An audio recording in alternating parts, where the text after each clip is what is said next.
So I watched the Lib Dem conference so that you guys don't have to.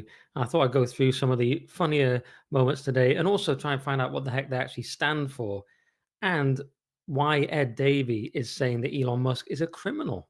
Can you imagine? So the Lib Dems, in case anyone is in a foreign country or doesn't care about ridiculous parties that don't affect anything, are the third party, or they were until reform became a big deal. Now, according to at least Ed Davey, he's leader of the Lib Dems, by the way. If you don't know who he is, most don't. According to Ed Davey, they could be the main opposition to reform going into the next election, which is actually vaguely plausible, I suppose. So I thought we should have a look at their conference. Now, one reasonably okay-ish Lib Dem is Tim Farron, and he was the former leader who was basically hounded out for being a Christian because they're like, okay, we're liberal, but we're not liberal enough to have someone from the actual national religion of the country we're in, chill out, guys. So he was pretty much hounded out about this ridiculous thing to do with gay sex and whether it constituted a sin. And the media ran this kind of whole bullying campaign against him, and he was eventually essentially forced out, or he chose to for his conscience, which was the same thing. And he is quite well liked as a local MP up where I'm from in Lakes in Cumbria, where people do like him as a local MP. And so, he's sort of the best of a bad bunch at this point, though he has moved further left, like all the Lib Dems. But Tim did a speech here, and I thought we'd just have a look at a couple of interesting moments from it. And this is the first one. How dare the nationalists steal our flags? How dare they steal what it is to be British, English, Scottish, Welsh, Northern Irish, Cornish? How dare they? How dare they? That's weird straight away. Like, how dare the nationalists steal our flags? You don't hear that one every day, do you? But he was drawing some distinction between being a patriot, which means I couldn't really find out actually what it meant. It was something to do with football, or he was talking a lot about how he's a Blackburn Rovers fan, and that's being a patriot. But being a nationalist was bad and evil and wrong. Not quite sure of the distinction. I suppose the idea is nationalism is about not liking other countries, whereas patriotism is just about liking your own. But he was very wound up, Tim, about the old nationalists stealing our flag. Nationalists, they will do that. That is the problem with nationalists. Give them a flag, they will just run amok.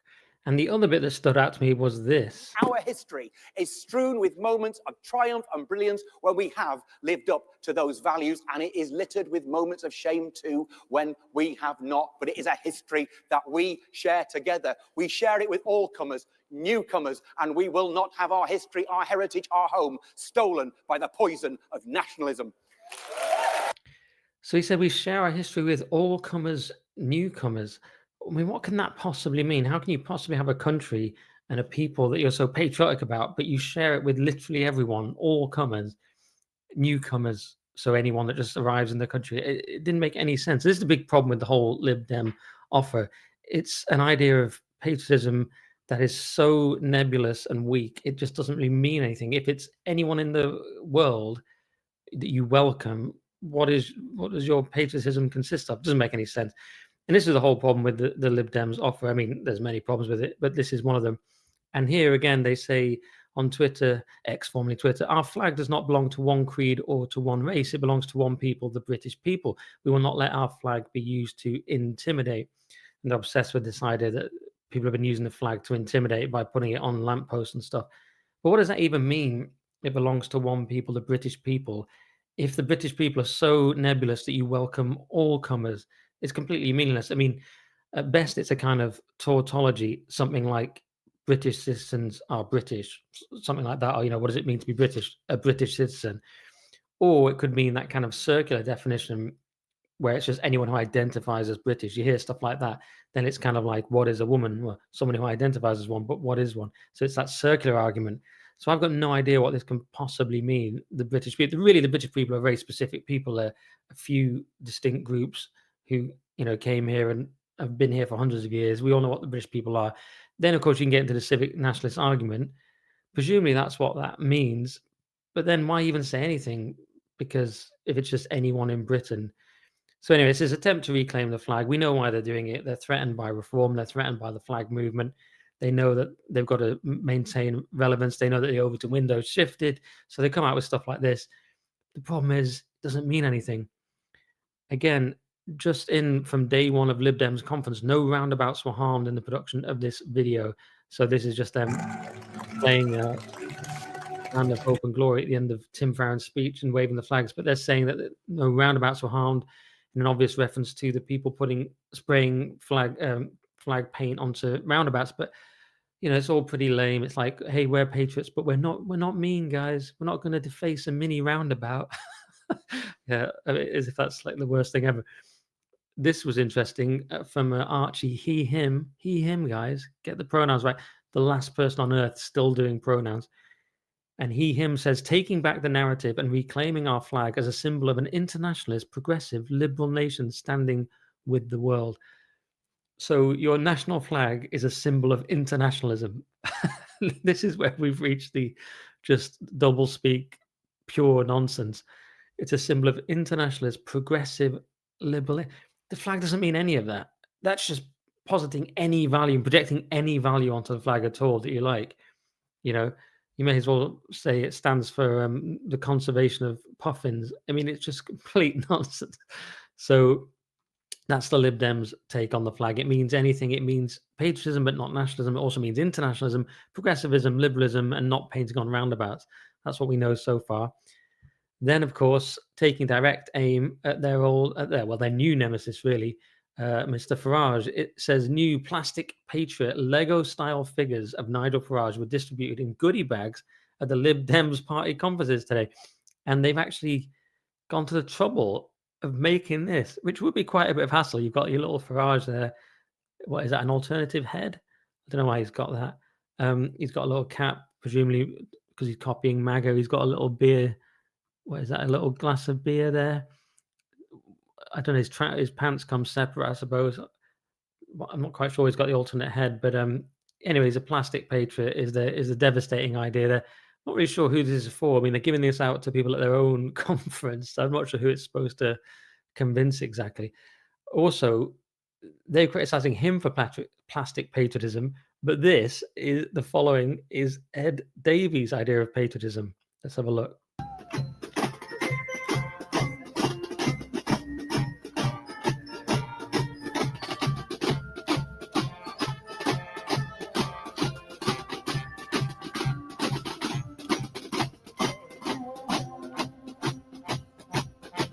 No one knows what it is, by the way. If you're watching in another country, I'm looking at it and I don't know.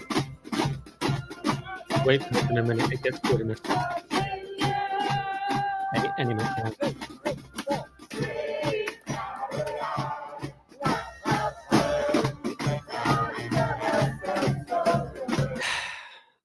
So that is that. Some sort of patriotic marching band, but then they're singing Sweet Caroline, which is like the most kind of feeble, weak sauce football version of patriotism, because it started being sung at England football matches around Euro 2020. And it's like, well, okay, how can we make that even more neutered and weird and pathetic? We'll get Ed Davey leading some weird drum version. I mean, talk about plastic patriotism, Ed. In one minute you're making a plastic Lego figure of Farage, the next you're doing that. Anyway, still, it's a bit of a light-hearted moment after our very dark topics lately. Emma took the piss here. Ed Davey arriving at the Lib Dem Party Conference 2025.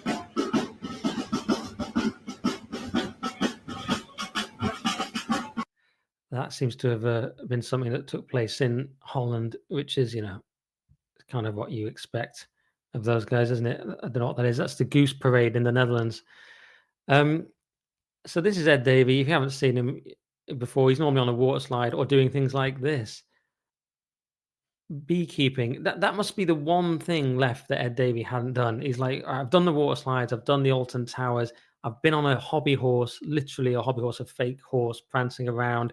I've drummed to Sweet Caroline. What have we got, guys? What have we brainstormed? Give me something. What have I not done? Someone goes, beekeeping? Brilliant. But why would I be beekeeping on day 2 of the Lib Dem conference? Don't ask too many questions. It's the Lib Dems, right? It's just like, there's a man beekeeping. We're patriots. We're singing Sweet Caroline. We've got drums. We hate Farage.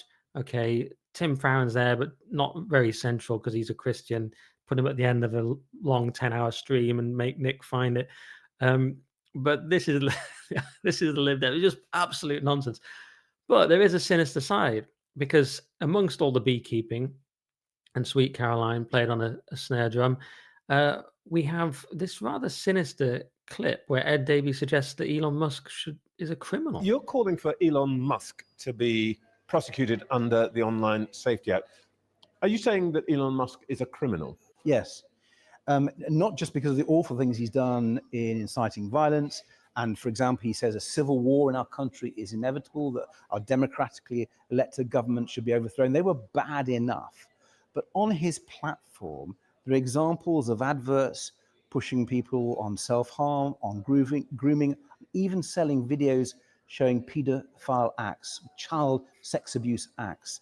And I think he should be held to account for them, him personally and his business. Ofcom now have the powers under the Online Safety Act. The question is, I know that's a new act and maybe we need to give them a little more time, but I personally think they need the encouragement and the support to take on powerful people, and we shouldn't just let powerful people get away with it. And so your message to the Home Secretary is, if Elon Musk happened to land on British territory, arrest him. Yes. Well, Ofcom, obviously, they're in charge, the independent regulator. However... Well, you said he's a criminal, so... I'm not the police or Ofcom, but I believe that standard has been met. I mean, what do you say about that? And X come in and give the reply and say that they're totally against child images, etc. Obviously, and actually, Elon Musk did quite a lot of work, as I understand it, to get rid of that stuff when he took over X. That is extraordinary. I mean, Ed Davey reminds me of a Harry Enfield character. Do you know what I mean? Just the way he says yes. Do you know what I mean? You're like you know, expect him to say yes. Like, that's not the answer to that. You want Elon Musk to be arrested. You're supposed to say no. You're supposed to say no. I don't literally mean that. But he's like, yes. It's like, remember that Harry Enfield? I've checked your calculations, and they're correct.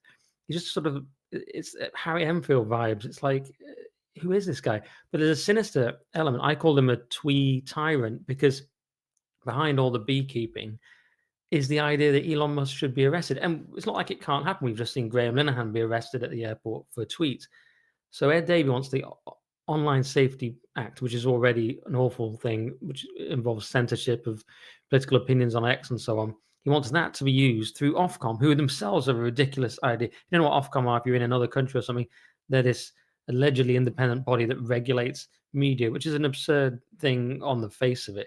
I mean, we have even on GB News, we have like communists come on and then they talk to someone from the centre right. Even the Telegraph were doing a podcast where they gave Ash Sarkar a gushing interview, but yet they attacked Tommy Robinson and called him a white supremacist, which obviously isn't. But they think the Overton window goes from wet Tory to actual communist. So Ofcom exists to kind of regulate that bizarre Overton window, and it really struggles to adapt to, you know, when the Overton window moves more right. It's like Ofcom's not going to necessarily go with it. Anyway, but the idea that Elon Musk should be arrested because things are on X is completely absurd. Obviously, you can't control everything that's on there, but he has actually taken a lot of stuff off X. But we all know it's just because Elon Musk is an enemy of Lib Dems and Labour, and a kind of quite easy figure to attack. His popularity isn't that high when you look at polls in Britain. So it's just an easy person that Ed Davey can say, oh, look, bad rich man, spaceship man bad, essentially.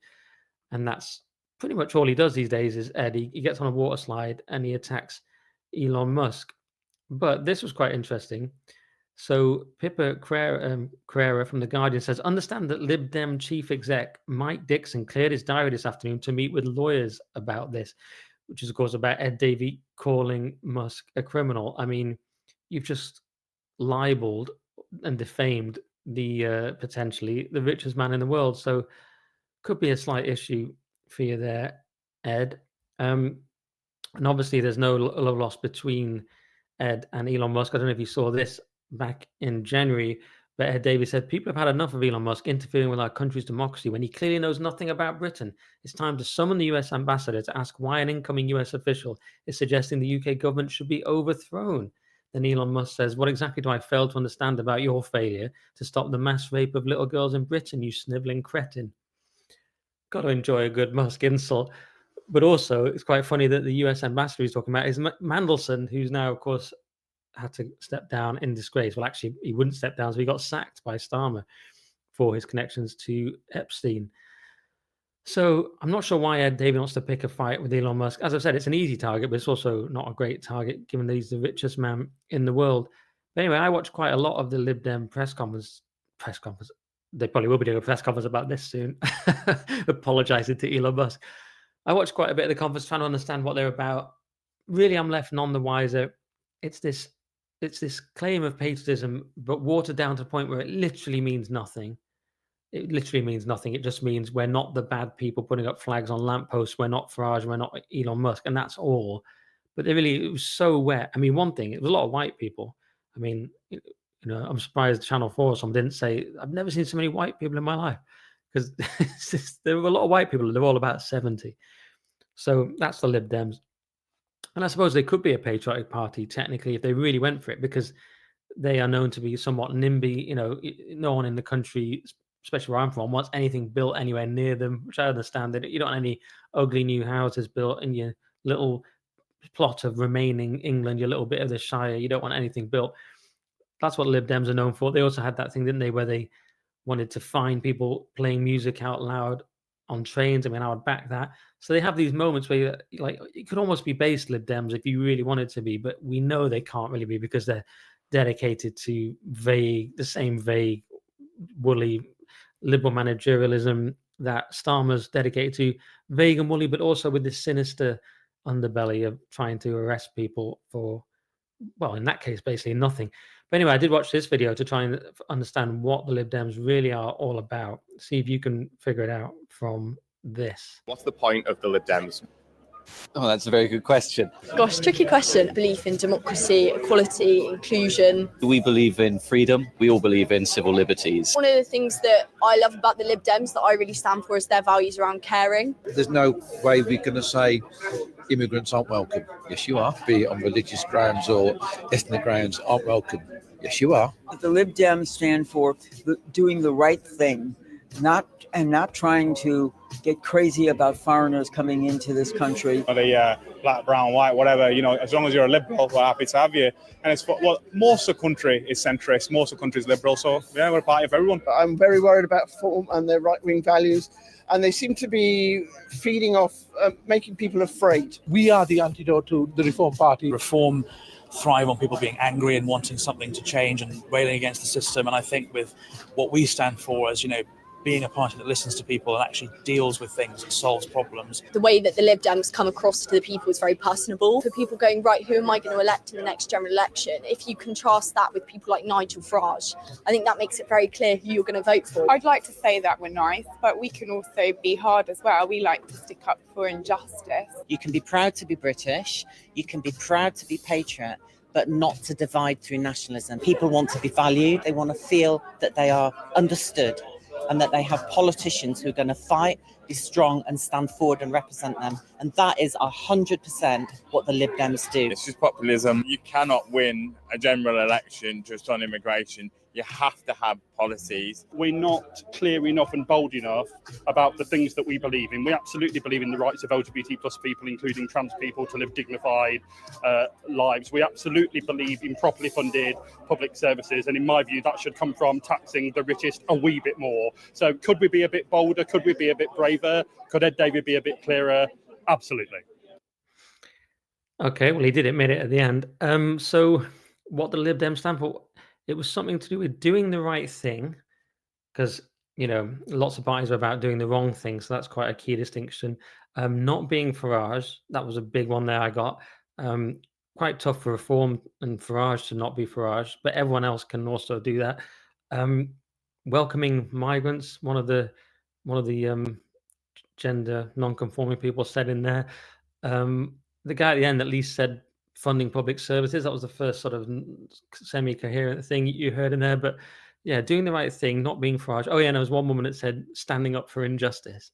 It's like, we stand against injustice. You had one job, standing up for injustice. So that is the Lib Dems. Still no idea what they stand for. I mean, they're going to get smashed by reform, but weirdly, they could do all right in some parts of the country. That's the crazy thing. People will vote tactically if Labour can't win in that area. That used to happen in my area when Labour had no presence. People vote Lib Dem to beat the Tories. Everyone says on the left that the Greens are going to be the big thing. It's all about the Greens. I don't know. I mean, they're even more batshit than Lib Dems. Lib Dems used to be a normal party, and it's hard to understand now.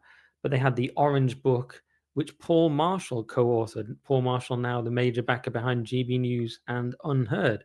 So they were normal. The Paddy Ashdown era, they were somewhat normal. A completely different party. Then you sort of had the disastrous coalition years, but they were still more normal during those years with Nick Clegg. And then they just kind of went completely batshit after that. Vince Cable started objecting to Trump doing any kind of visit to the UK, and I thought that was when they went a bit mental and ridiculous. And then Tim Farron was all right, but they got rid of him. And in the Ed Davey era, they've just been completely batshit. There was that brief moment with Jo Swinson where she got completely destroyed in the election because she'd gone fully woke. So that's the Lib Dems now, kind of basically woke, as the guy said at the end, all LGBT stuff with some fake, ironically, plastic patriotism chucked in there and some other vague stuff, and basically not Farage because you live in the country, you haven't got any of the problems near you, you haven't seen a migrant ever, you've only ever seen white English people, you've got a big house, and you're like, oh, it's all a bit uncouth. What's all this? Oh, I don't like Farage. Oh, I've seen him on television. I don't like him. That's basically who's voting Lib Dem. Hopefully that was a bit of fun after some of the very dark topics we've done recently. And I'll see you again very soon. Like and subscribe and all that stuff. And all my extended extra content is at nickdixon.net.